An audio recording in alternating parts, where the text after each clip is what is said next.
Dobar dan i dobrodošli u novi video. Danas pravimo brzu salatu sa lososom. Ova salata je idealna za tople ljetne dane.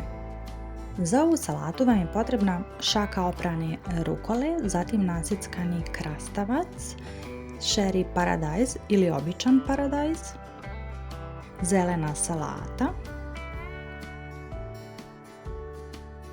začini po ukusu su biber,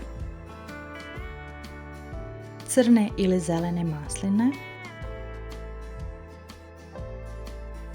naseckana mozzarella